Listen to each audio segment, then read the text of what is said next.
Eh bien, salut à tous. Aujourd'hui, je vais vous présenter le dernier jeu FFG avec la licence Star Wars. Il s'agit de Outer Rim. Un jeu, chose assez intéressante chez FFG, pour 1 à 4 joueurs. Donc on peut y jouer en solo. Il y a un mode solo prévu, qui ne change pas trop du mode multi, je vous rassure. Une boîte FFG, donc avec des illustrations qu'on a déjà vues dans les jeux Star Wars FFG. Et je vais vous présenter tout de suite le jeu. Il s'agit un peu d'un pick-up and deliver, matinée de combat, sans que ce soit trop stratégique. Donc une espèce de road movie ou de spaceship movie dans l'univers de Star Wars. Outer Rim. On commence les présentations. Alors, la présentation, le plateau de jeu n'en est pas vraiment un, il se compose de différentes tuiles qui sont associées les unes aux autres façon puzzle. Il y a un setup qui est celui qui est devant vous, mais il y a un mode où on peut très bien changer et mettre les tuiles aléatoirement pour changer la disposition du jeu. FFG précise que l'équilibre du jeu potentiellement peut être impacté par ça. Comment ça se présente ? Chaque joueur va gérer un personnage et un vaisseau.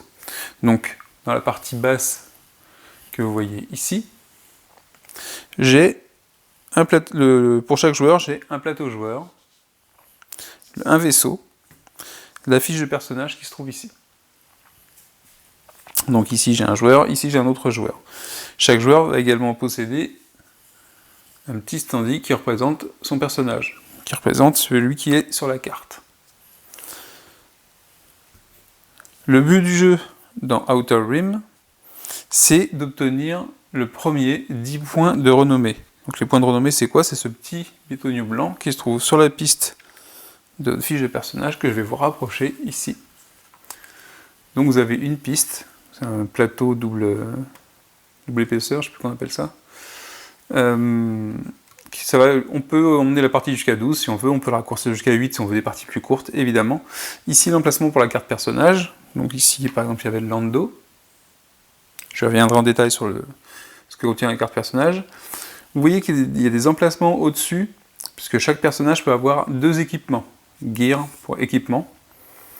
Vous avez également 2 emplacements pour des primes, donc si vous chassez quelqu'un, ou des boulots, des jobs.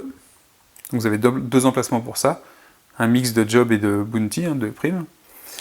Et en plus de ça, vous avez ici 4 barrettes qui ont chacune 3 positions. Ces barrettes vont représenter le rapport que vous avez avec les 4 factions du jeu. Les Hutt, le syndicat du crime, l'Empire et la rébellion. Donc, quand on gagne un niveau avec une faction, on augmente de 1. Si on perd, on descend de 1. Si on perd, on descend de 1. Si on gagne, on augmente de 1. Donc il y a 3 positions, neutres, en bonne relation, en mauvaise relation. On verra que plus tard dans le jeu, ça peut avoir un impact, notamment au niveau du déplacement de notre vaisseau.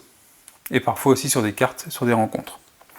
Donc voilà pour la fiche, ce qui va contenir la fiche personnage. À côté de ça, on a la fiche du vaisseau.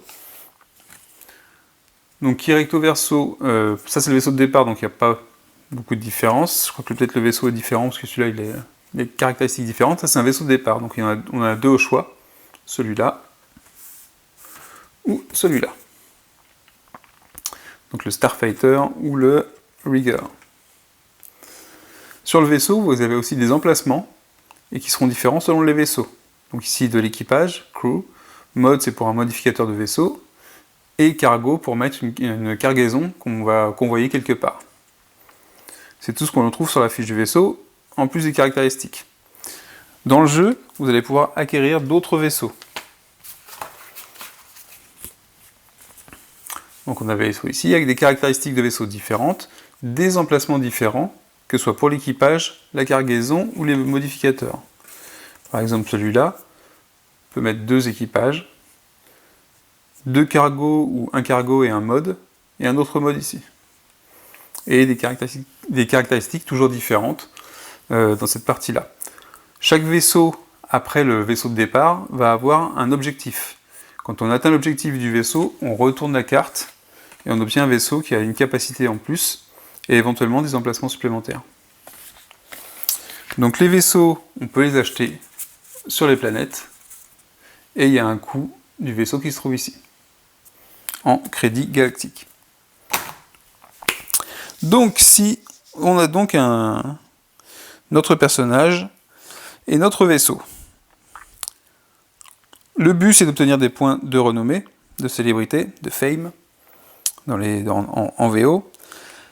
Et pour cela, on va faire quoi? On va pouvoir éliminer, contre rémunération, des personnages, des contacts, ou les faire prisonniers et les livrer à quelqu'un, ou encore livrer la cargaison, qu'elle soit légale ou illégale, accomplir des missions, des jobs, qui vont recouvrir différentes petites étapes. En plus de cela, dans le jeu, on aura affaire à des patrouilles, des 4 factions qui existent. Donc une patrouille rebelle, une patrouille syndicat, une patrouille impériale et une patrouille des Hutt. Donc les patrouilles sont des petits jetons comme ça, avec une valeur de combat et une récompense si on élimine la patrouille. Évidemment, quand on élimine une patrouille, on perd un niveau de réputation dans la faction qui est concernée par cette patrouille. Cette patrouille sera remplacée par une autre patrouille un peu plus puissante quand celle-là sera éliminée. Il y a 4 niveaux de patrouille, sachant que la dernière patrouille, le dernier niveau, est imbattable. Ça veut dire que celui-là, il vous embêtera tout le temps et pourra vous faire de gros dégâts. Comme matériel, qu'est-ce qu'on a d'autre? Donc on a vu les plateaux joueurs. On a ici les cartes de banque de données, la databanks. Ça va représenter un peu ce qu'on trouve dans Fallout ou dans tout ce qui est scénarisé maintenant chez FFG. Donc un numéro de carte bien précis, donc ce tas-là on ne le mélange jamais. D'accord? Il va contenir en fait des rencontres uniques, que ce soit avec des contacts sur le plateau, je vais venir aux contacts juste après, ou des missions, des jobs que l'on doit faire. Parce que parfois les missions, enfin souvent d'ailleurs les jobs, seront légèrement scénarisés. Scénarisés, ça veut dire quoi? Ça veut dire qu'on aura plusieurs petites étapes, j'en prends un au hasard. Voilà, ici par exemple. Non. Qu'est-ce que je pourrais vous faire voir? Puis ici, voilà. Par exemple, un job, ce serait celui-là. On ferait cette étape-là, celle-là ensuite, si on est toujours vivant ou si on n'a pas raté à l'étape d'avant, et ainsi de suite pour réussir le job.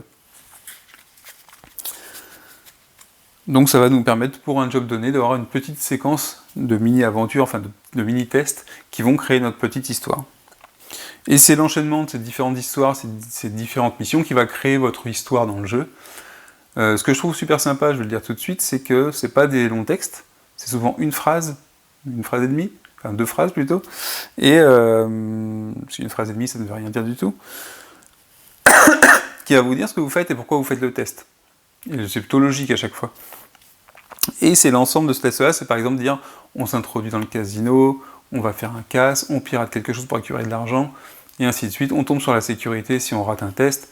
Voilà, c'est ce qui va se passer. Donc c'est très peu de texte, c'est pas à lire, c'est pas une histoire qu'on va lire, mais ça suffit à raconter.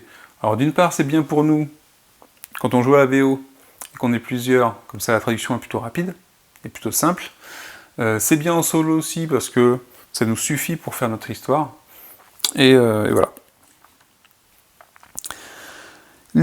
J'en viens aux jetons contact. Donc les jetons contact, ils ont cette forme-là, le dos, il est comme ça. Il y a un code couleur, donc il y en a 4. Oui, il y en a 3. Il y a vert, blanc et jaune. Hop. Donc c'est un code couleur et puis un petit marqueur ici, en dessous, qui est différent. Ces contacts, ils vont être positionnés au début du jeu, face cachée, sur les différents emplacements. Il y en a 2 par planète, avec une couleur qui est indiquée. Donc on sera obligé de mettre la couleur prévue sur la planète en question, mais par contre on ne sait pas quel contact sera sur cette planète-là. Ça c'est le dos, et devant on a le dessin du contact. Ici sa faction, ça sert potentiellement pour des cartes dans le jeu, ça n'a pas d'effet direct. Ici le numéro, ça correspond à un numéro de carte dans la banque de données, qu'on vient de voir à l'instant. Et donc ça veut dire que si je rencontre ce contact-là, je vais aller lire la carte et j'ai quelque chose qui va se passer, une rencontre avec lui. Je pourrais potentiellement, si c'est un équipage, le recruter, et ainsi de suite. Évidemment, c'est comme ça aussi qu'on va trouver les contacts qui sont liés à des primes.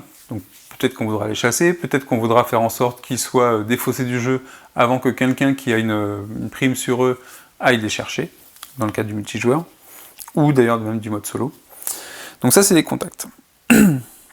On a vu les patrouilles, les contacts. Le plateau de jeu maintenant. Le plateau de jeu, en fait, il représente les différentes planètes de l'univers de Star Wars.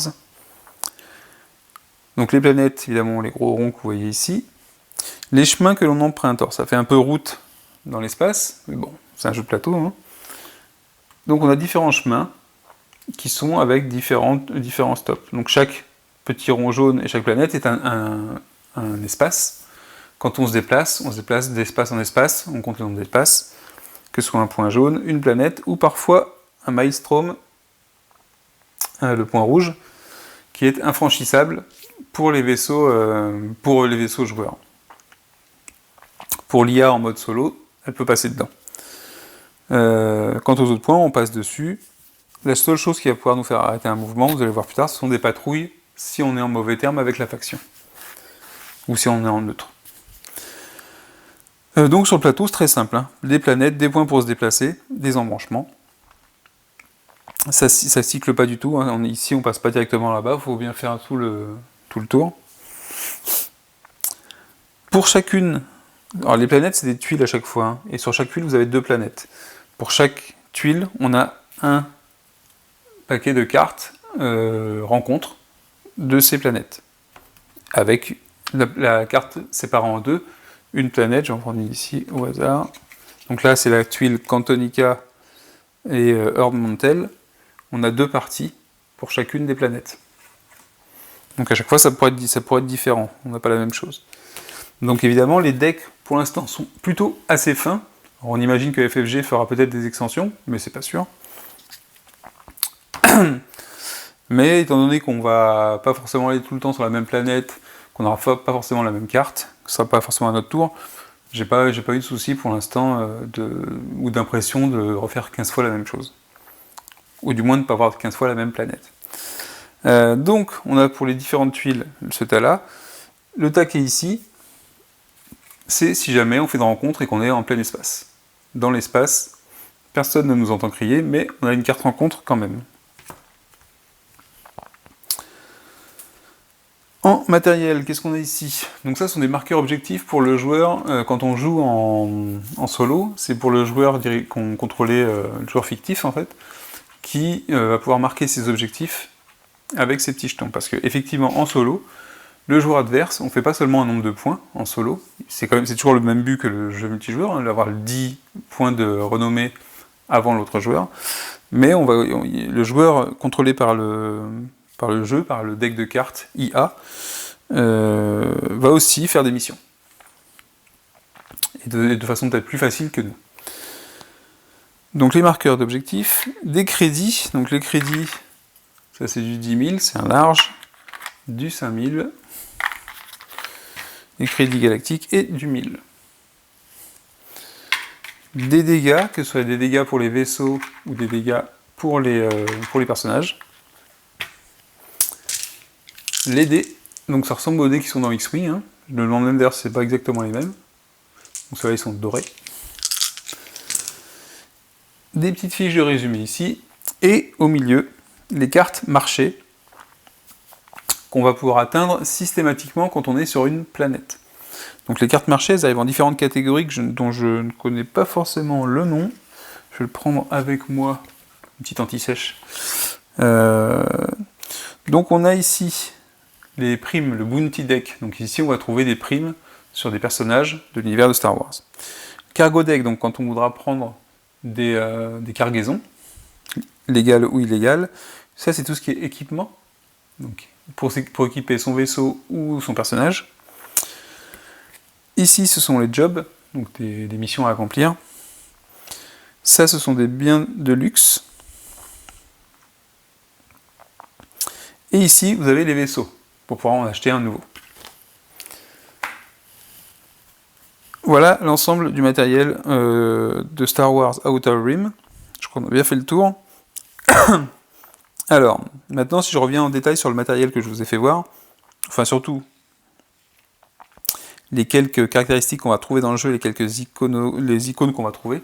Donc par exemple sur la carte personnage, je vous avais dit, ici il y a une valeur de combat, ça représente un bras avec un blaster, et ça c'est la résistance ou la vie du personnage.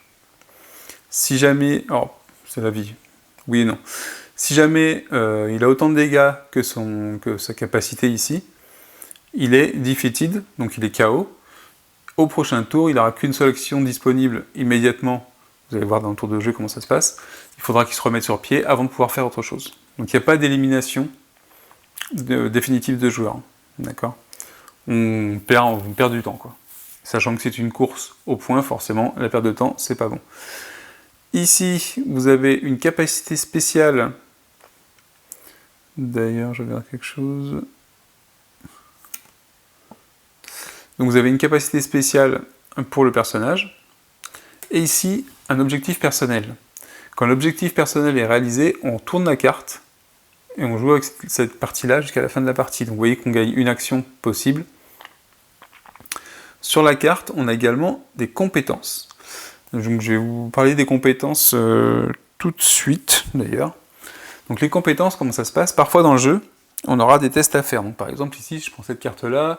Admettons qu'on ait un test en connaissance, knowledge. Donc mon personnage a la compétence knowledge. Quand on fait un test de compétence, on lance 2 dés comme ça.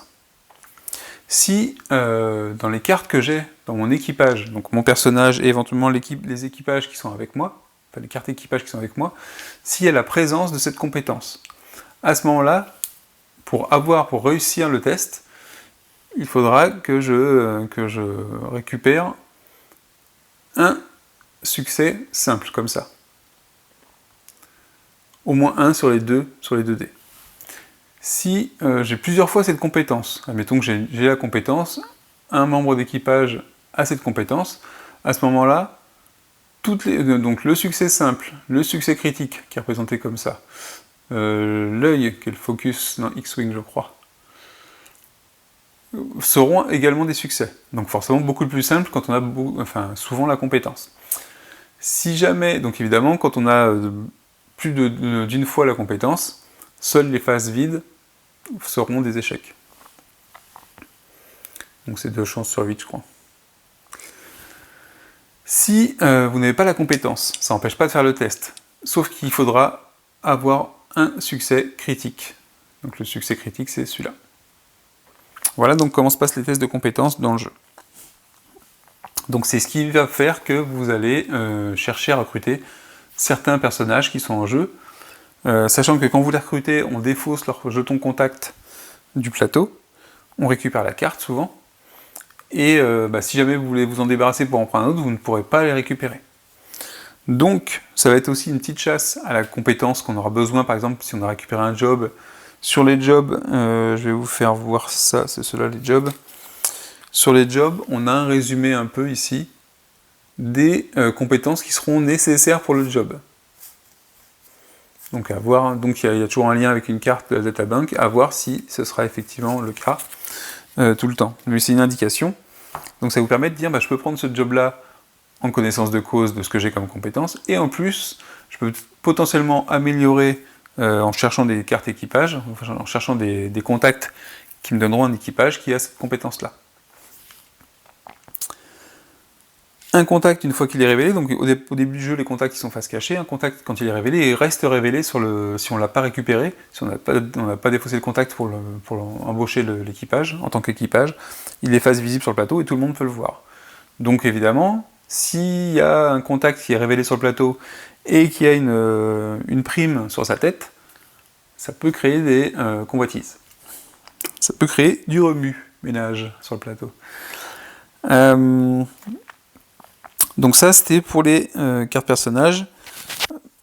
C'est à peu près tout, puisque sur les cartes qu'on retrouvera ici, on va une carte marché. Je prends une carte marché en exemple. Vous avez toujours l'icône qui est répétée ici. Ah si, ça va être intéressant quand même. Mais je le verrai peut-être dans le tour de jeu, ce sera peut-être plus facile. Sinon, vous avez toujours l'icône, la même qu'ici, on la retrouve devant. parce que en fait chaque deck du marché aura une carte face visible systématiquement, donc ça vous indique quel type de carte c'est, et voilà, on a une explication de ce que c'est, le type de carte, le coût en haut à droite, parce que parfois la cargaison, il faudra quand même la payer pour la récupérer et l'emmener, la destination, souvent ça vous indique qu'on ne peut pas acheter cette carte-là si on se trouve déjà sur la destination, ça évite les petits soucis, et la récompense à la fin.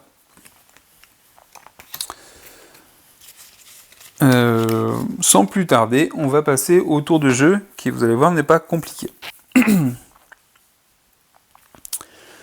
Avant ça, je vais faire une petite pause, je vais placer les jetons, enfin les tokens donc, de contact sur le plateau, et puis après je passerai directement aux explications.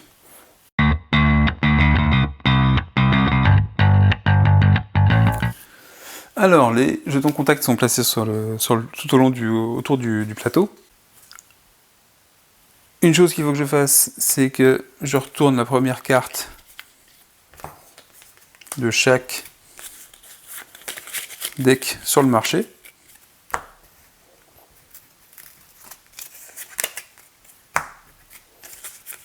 Donc je le coupe en même temps. Ils sont mélangés normalement, mais bon. Donc voilà, c'est l'offre du marché qu'on a à disposition. Je vais décaler ça comme ça.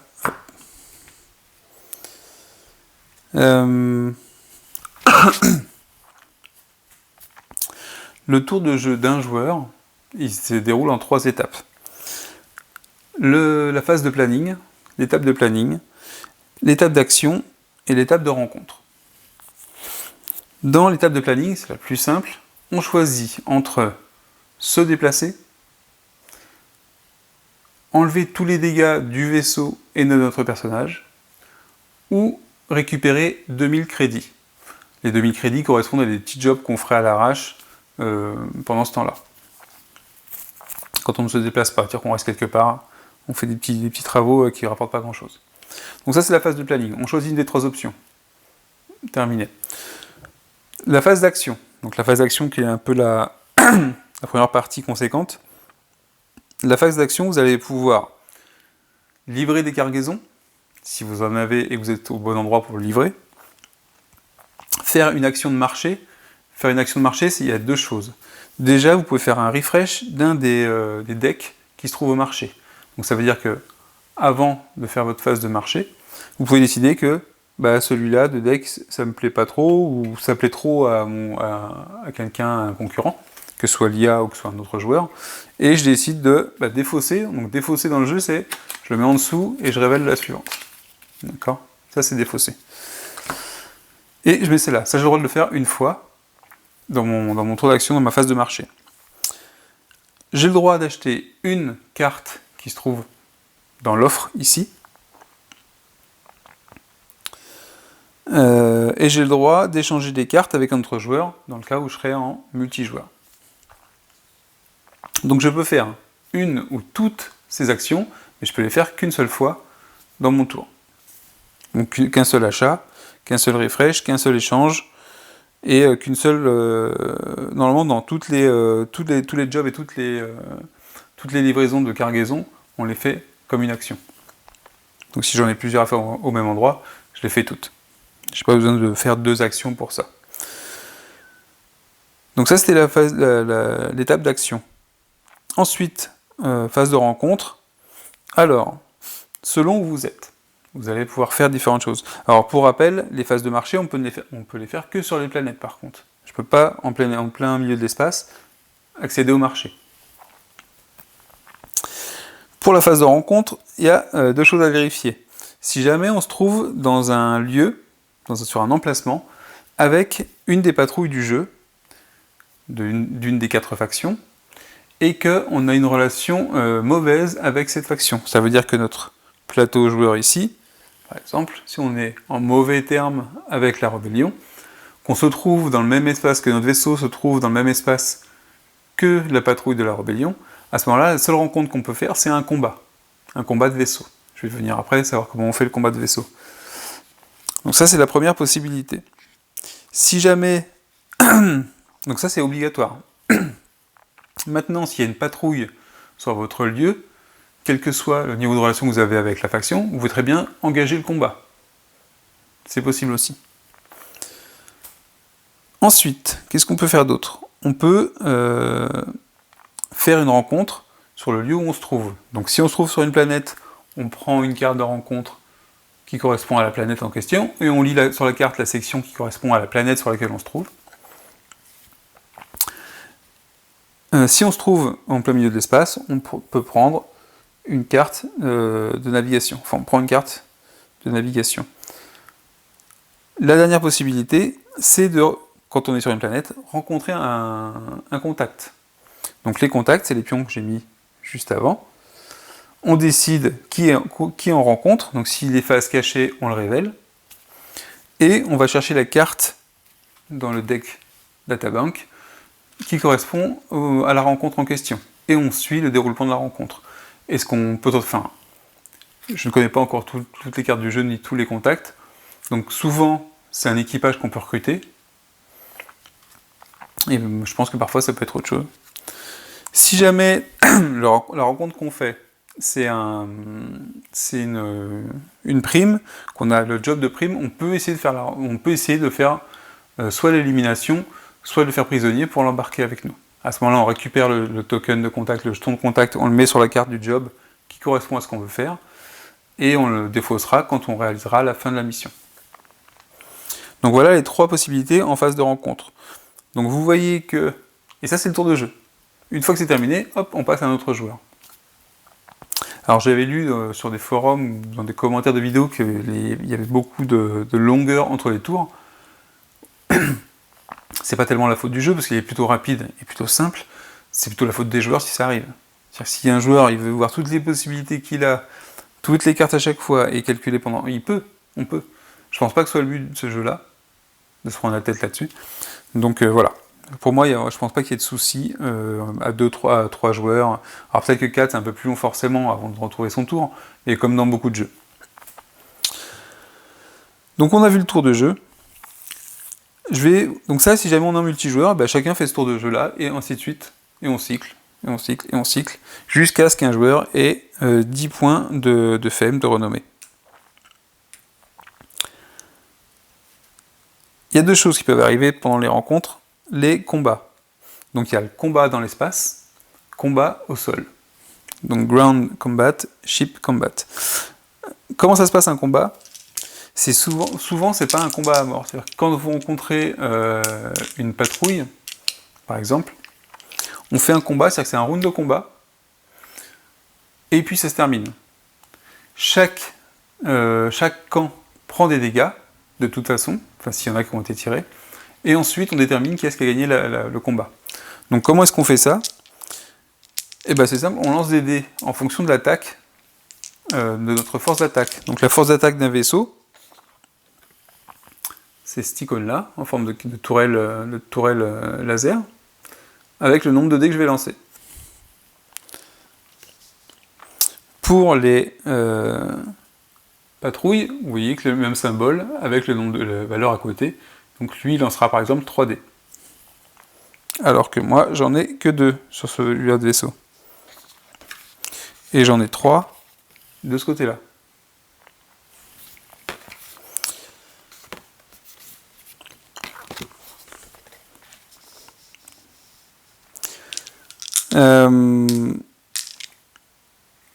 Donc ça c'est pour les combats de vaisseau. Donc on lance les dés et on compte les succès simples. Les succès critiques comptent pour 2. Donc ça veut dire si je fais ça et ça sur les 2 dés, ça fait 3 dégâts.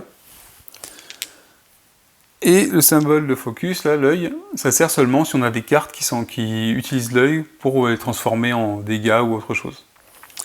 Ou pour annuler des dégâts adverses. Une fois que c'est fait, on applique les dégâts à chaque partie. Donc les patrouilles n'ont pas de marqueur de dégâts. Donc ça veut dire que de toute façon, elles vont se prendre un certain nombre de dégâts. Nous, par contre, on va ajouter des dégâts. Si jamais, au niveau du vaisseau, le nombre de dégâts arrive au niveau de notre carlingue, de notre coque, on est battu. Donc on a un statut battu, et ce qui nous forcera au prochain tour, déjà ça nous force à terminer notre tour, en terminant ce qu'on était en train de faire. On termine notre tour, et au prochain tour, on sera obligé d'enlever tous les dégâts. On ne pourra ni se déplacer, ni gagner 2000 crédits. Il faudra forcément enlever tous les dégâts. Ce sera notre première action du tour suivant. Enfin, notre première dans la phase de planning, c'est la première chose qu'on fera. Ensuite, une fois qu'on sait qu'on a réparti les dégâts, et ben on décide qu'est-ce qui a gagné. Donc celui qui gagne, c'est celui qui a fait plus de dégâts que l'autre. En cas d'égalité, c'est l'attaquant, donc souvent le vaisseau du joueur, qui gagne. Donc c'est comme ça qu'on va savoir, en cas de rencontre avec une patrouille, ou en cas de rencontre, de combat de vaisseaux sur des cartes de job ou de rencontre, ou ainsi de suite, on saura qui est-ce qui gagne et qui est-ce qui passe l'étape. Donc vous voyez, c'est vraiment pas compliqué, c'est très léger, mais c'est suffisant. Parce que c'est qu'une petite partie du jeu, malgré tout. Donc, si jamais on rencontre une patrouille, et qu'on gagne le combat, à ce moment-là, on gagne la récompense qui est ici. Donc là, ici, c'est 5000 crédits, par exemple. Et, évidemment, la faction qu'on a battue n'est pas contente, donc on réduit de 1 sur notre marqueur et sur notre plateau ici. En fonction de la faction qu'on a battue, de la patrouille qu'on a battue, on descend de 1 niveau, le marqueur.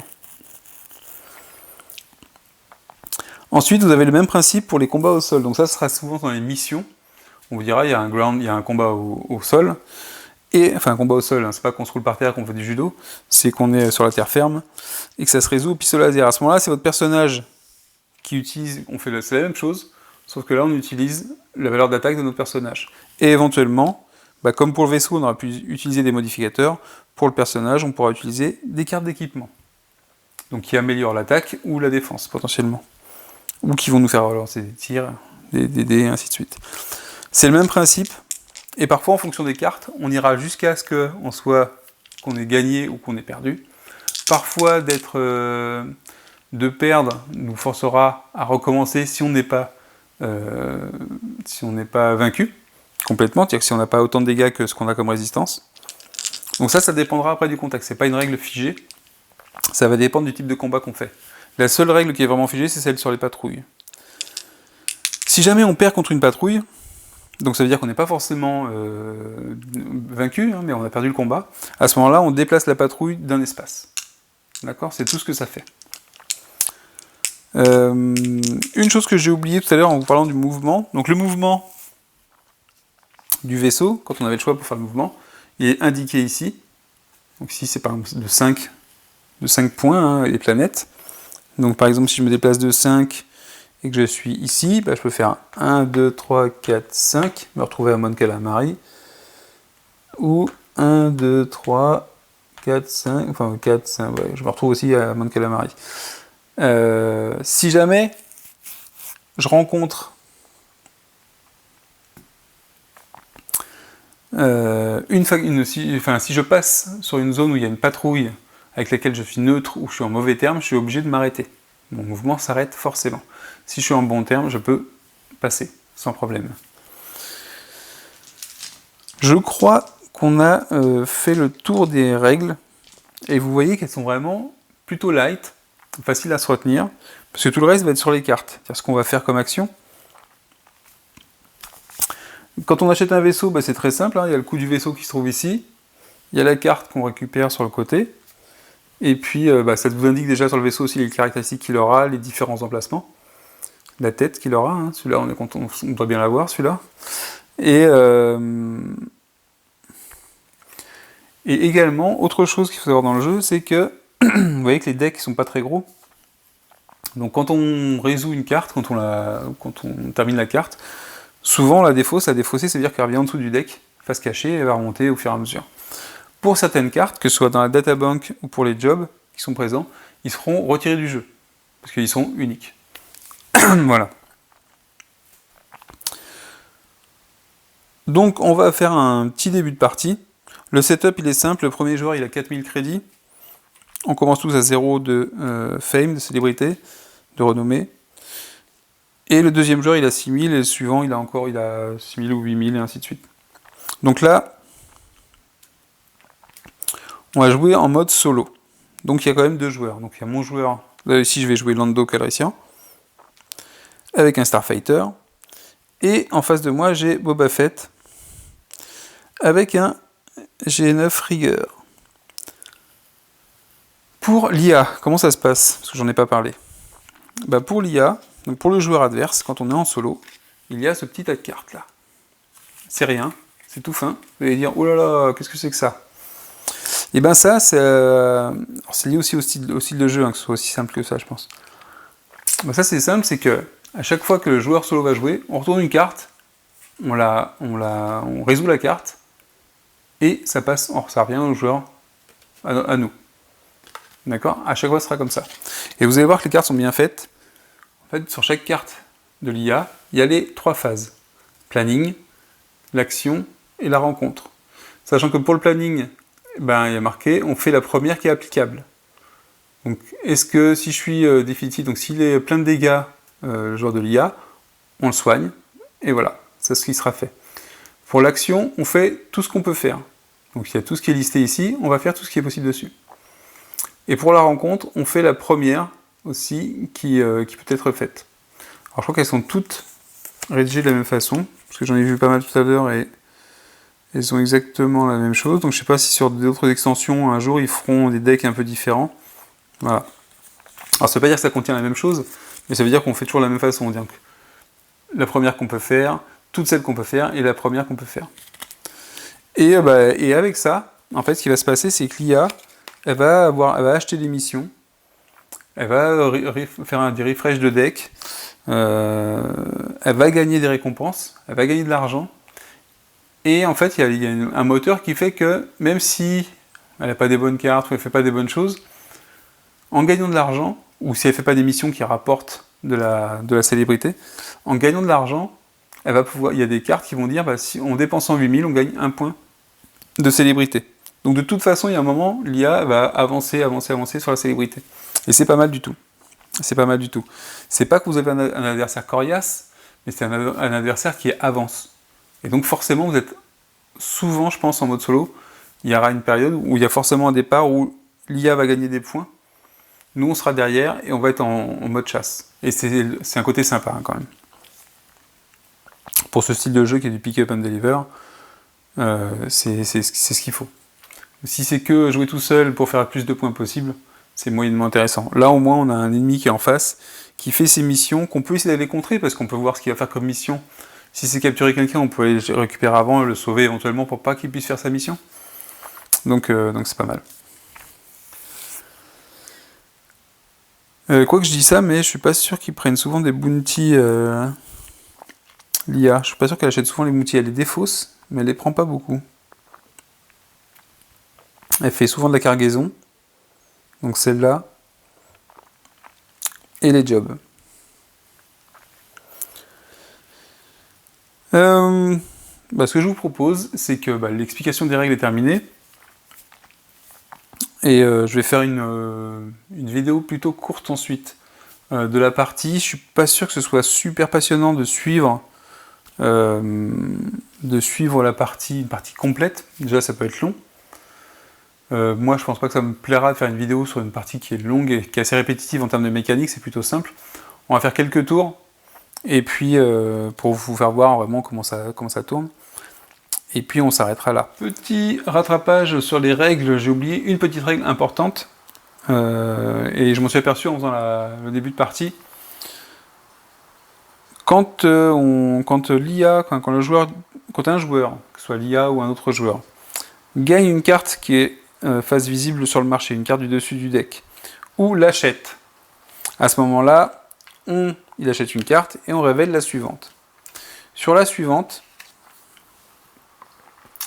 est indiqué la patrouille et une patrouille concernée, donc là c'est la patrouille des rebelles par exemple, et le nombre de mouvements. Cette patrouille, qui est en jeu quelque part sur le plateau, va se déplacer de 3 espaces vers le joueur qui a déclenché ce mouvement. Elle passera même à travers d'autres joueurs, mais elle se dirigera vers celui-là. Si elle arrive sur la case, il ne va rien se passer de spécial, c'est seulement qu'elle va se rapprocher de ce joueur. Donc en fonction ensuite de la relation du joueur avec la faction, et ben ça va peut-être le forcer soit à bouger, soit à rester et combattre, et ainsi de suite. Donc voilà, j'avais oublié ce petit point de règle, c'est fait.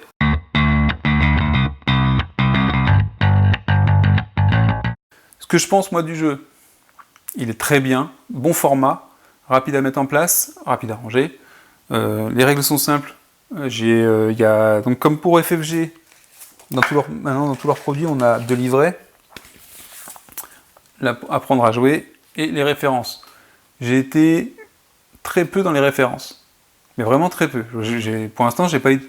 Il faudrait que je fasse un tour quand même pour voir si je découvre pas quelque chose, mais je me suis servi que de celui-là. Et franchement, j'ai pas eu trop de soucis. Je me suis pas posé spécialement des questions. Donc on revient parfois dans les règles parce qu'on va être sûr qu'on a bien compris qu'on rate rien. Hein, ça arrive souvent quand on joue en solo. Plus qu'en multi d'ailleurs, je pense. En multijoueur, on est plutôt sûr de nous. Oui, non, j'ai le droit de faire ça. Et donc pour qui aime Star Wars et ce type de jeu, il n'est pas compliqué. C'est moins compliqué qu'un Xia par exemple. C'est plus intéressant en solo, je trouve. Ne me tapez pas, mais je trouve que c'est un peu plus intéressant. On est plus dirigé vers des objectifs. On n'est pas en train de faire. On joue pas à Elite sur un plateau, quoi. C'est un peu plus limité, c'est moins ouvert, mais je trouve que c'est un petit peu plus thématique, un peu plus intéressant. Et voilà, moi j'aime beaucoup ce jeu, il sort en VF cet été. J'espère par contre qu'ils feront des extensions, je pense qu'il y a de la place pour des extensions. Est-ce que les extensions vont pas casser le jeu en équilibre? Je sais pas. Je sais pas ce qu'ils vont pouvoir faire comme extension, peut-être plus de cartes dans les marchés, mais je sais pas si leur équilibre va rester. Plus de rencontres, des différents jetons pour avoir différents personnages, différents vaisseaux, je suis pas sûr que ce soit utile. Comme il est là, le jeu il suffit largement à lui-même. Je pense qu'on peut jouer facilement en multi ou en solo avec ce jeu-là quelquefois. Si vous enchaînez les parties, peut-être qu'au bout d'un moment ce sera un peu lourd, mais c'est pas le but du jeu. Je trouve que pour un pick-up and deliver, les règles sont pas complexes, ce qui fait qu'il est facile à sortir. Même après un moment sans y avoir joué. Il suffit de reprendre le tour de jeu et hop, c'est parti. Donc voilà. Donc on va passer tout de suite à la partie.